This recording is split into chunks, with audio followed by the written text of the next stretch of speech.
Bienvenue sur Afro Info 243, c'est à la une à l'issue de la réunion du Conseil supérieur de sécurité présidé par le chef de l'État Félix Tshisekedi. Des mesures drastiques ont été arrêtées suite au développement des combats entre les FARDC et le M23. Le gouvernement met en garde le Rwanda et suspend tous les vols rwandais à destination de la RDC. Le M23 est désormais considéré comme un groupe terroriste et est exclu du processus des consultations des pays de Nairobi. Suivez le porte-parole du gouvernement congolais.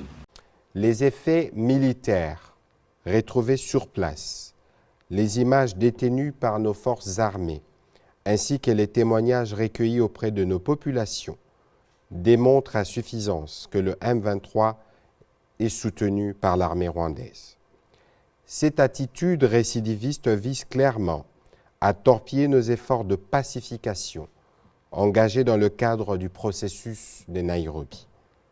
En conséquence, le Conseil supérieur de la défense tire les conclusions ci-après. 1. Les M23 est considéré comme un mouvement terroriste.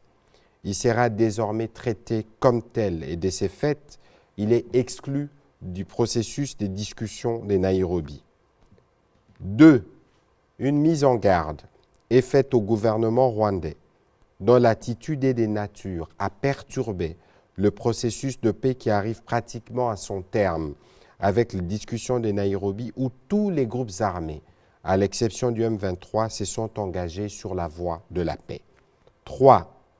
Comme mesure conservatoire, il a été décidé la suspension immédiate des vols de la compagnie d'aviation rwandaise à destination de la République démocratique du Congo. 4. Il a été également décidé de la convocation de l'ambassadeur du Rwanda accrédité en République démocratique du Congo pour lui notifier la désapprobation totale du gouvernement congolais.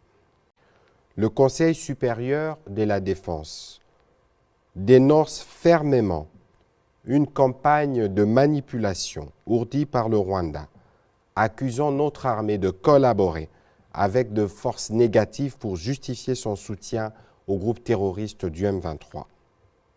Nous saluons la condamnation unanime de cette énième aventure du M23 et de ses parrains par l'Union africaine, les Nations unies, l'Union européenne, les États-Unis d'Amérique, la Belgique et autres. Nous remercions notre population pour le soutien manifeste à l'endroit de nos forces armées et de la police nationale afin d'assurer la protection de notre pays et l'intangibilité de nos frontières. Nous l'invitons en même temps à ne pas tomber dans le piège de l'ennemi en préservant l'harmonie qui règne entre les différentes communautés. Nous en appelons aussi à sa vigilance. Nous tenons à rappeler enfin l'engagement de la République démocratique du Congo dans le cadre du processus de Nairobi conduit par le président Uhuru Kenyatta pour construire une paix durable avec tous les pays de la communauté de l'Afrique de l'Est. Pendant ce temps, les agents civils du gouvernement provincial du Nord Kivu ont apporté des vivres aux déplacés cantonnés à Kanyaruchinya dans le territoire de Nyiragongo suite aux affrontements entre les FARDC et le M23. Tout se passe entre Kibumba et Kanyaruchinya, passant par Kanyamaoro, en territoire des Nyiragongo, dans la province du Nord Kivu, c'est en République démocratique du Congo. Dans les groupements Kibati, par exemple, vous pouvez avoir de la chair, des poules, des maisons abandonnées par les habitants et enfouis des affrontements entre les forces armées de la République démocratique du Congo et les mouvements du 23 mars soutenus par le voisin de la RDC. Les déplacés se trouvent sur le long de la route. Ils passeront peut-être nuit à la Belle Étoile, au niveau de Kanyaruchinya, dans le territoire précité. Ce 27 mai 2022, le personnel civil du gouvernorat du Nord Kivu ont posé un geste caritatif, marque de soutien à l'armée loyaliste. Des contributions à l'interne, ils ont acheté des vivres et de l'eau qu'ils ont acheminé auprès des militaires engagés à la ligne de combat. Modestement, Priska Luanda, experte au cabinet du conseiller principal du gouverneur militaire du Nord Kivu, a remis aux bénéficiaires cette donation. Vous donnez le moral, vous remontez. Nous sommes les agents du gouvernement provincial et nous nous sommes dit nous ne pouvons pas rester les bras croisés sans pour autant venir vous amener de l'eau à boire parce qu'on dit qu'on reconnaît un vrai ami dans les malheurs, dans la souffrance. Mieux que merci, le mot n'existe pas. Le colonel héritier, commandant du régiment, ne se fait pas prier, il est reconnaissant. Merci. Si à la surface l'on peut approcher les militaires engagés, en profondeur, le combat continue entre les forces loyalistes et la rébellion. Entre-temps, les civils, eux, continuent de soutenir leur armée de diverses manières dans des zones non occupées.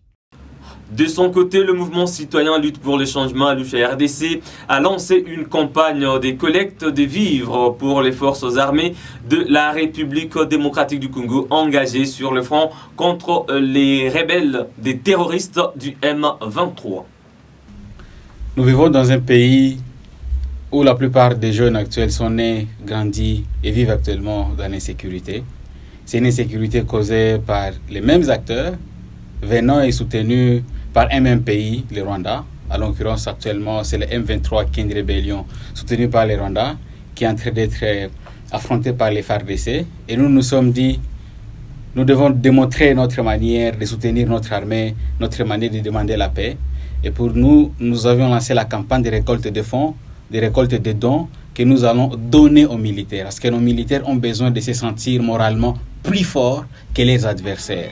Et pour être plus fort moralement, c'est d'avoir le soutien de la population. C'est ainsi que nous avions demandé à toute la population, si vous avez de l'eau, vous avez les haricots, vous avez la farine, vous avez les poissons, vous avez même des légumes, vous avez n'importe quoi, même des cigarettes, venez et nous allons nous joindre ensemble. On va donner ça au FARDC. Si vous n'êtes pas à mesure de les donner vous-même, quand vous rencontrez un militaire dans la rue, dites-lui juste courage, continuez, nous sommes de cœur avec vous. Vous rencontrez un militaire dans la route, vous êtes un motard, transportez-les même gratuitement ou même à moitié. Il vient dans un restaurant, donnez-lui à manger même à moitié prix. Et c'est ainsi que nos militaires vont se sentir plus forts, qui vont se sentir plus congolais, qui vont se sentir plus patriotes et soutenus par ceux-là qui sont en besoin de la paix. Et nous demandons à tous ceux-là qui veulent se joindre à nous, si vous avez quelque chose à donner, appelez-nous au 09 73 888 513 09 73 888 514 et nous allons nous mettre ensemble et soutenir notre armée, la seule armée que nous avons, parce que les militaires ne sont pas bien payés par notre pays, ne sont pas bien payés par l'État congolais, mais ils doivent être bien payés par nous, la population. Être bien payés, c'est se sentir soutenu par la population congolaise. Jusqu'à présent, c'est le principal moyen que nous avons. Et tous ceux-là qui sont même dans la diaspora, je crois, ils peuvent toujours utiliser. Il y a plusieurs canaux d'envoyer même par mobile money. Il y a Flash, il y a plusieurs applications qui sont dédiées à ça. Et s'ils ne sont pas à mesure de le faire, ils peuvent même envoyer l'argent par Western Union à un de leurs amis qui se trouve au Congo. Et il va les transférer par Airtel Money. Et ne cherchons pas en fait des raccourcis, des excuses pour ne pas donner un don, pour ne pas soutenir les FARDC. Et même ceux-là qui n'ont pas de biens matériels, soutenons les FARDC même moralement, et même par la prière, et même par les réseaux sociaux. Parce que la communication compte. Et la communication, notre communication, nous en tant que patriotes, doit être fluide, claire, précise et plus forte que la communication des ennemis de la paix, des ennemis de la guerre qui soutiennent les rebelles pro-rwandais du M23. Il n'y a pas une seule jeunesse qui est touchée plus qu'une autre, ou une jeunesse qui est moins touchée qu'une autre, parce que la guerre, elle est contagieuse, l'insécurité, elle est aussi, la paix, elle est également. Même chose pour la motivation, l'engagement, la détermination. Toutes les jeunes, toute la jeunesse de notre pays, toute la jeunesse du Nord Kivu, de Nyiragongo, de Rutshuru, de Goma, nous n'avons qu'une seule armée. C'est une armée à soutenir, même en leur donnant des informations. C'est une manière excellente de les soutenir. Et il ne faut jamais, jamais, jamais soutenir ceux-là qui ont les armes. Les rebelles ne doivent jamais mériter notre soutien. Ce sont des traîtres. On ne doit pas soutenir les traîtres. Nous sommes nés et grandis dans la guerre. On ne doit pas léguer ces mêmes pays à la prochaine génération. Sinon, nous serons des lâches et nous aurons perdu notre temps sur cette terre. Mesdames et messieurs, c'est par là que nous mettons un terme à cette production sur Afro Info 243. Merci à vous de nous avoir suivis du début à la fin. On se fixe un nouveau rendez-vous d'actualité. N'oubliez pas de nous laisser votre point de vue en commentaire. Laissez un j'aime sur la vidéo, partagez-la à d'autres milliers de Congolais de partout au monde. Abonnez-vous surtout en cliquant sur s'abonner. Activez la cloche des notifications pour ne rien rater de nos prochaines productions. À très bientôt.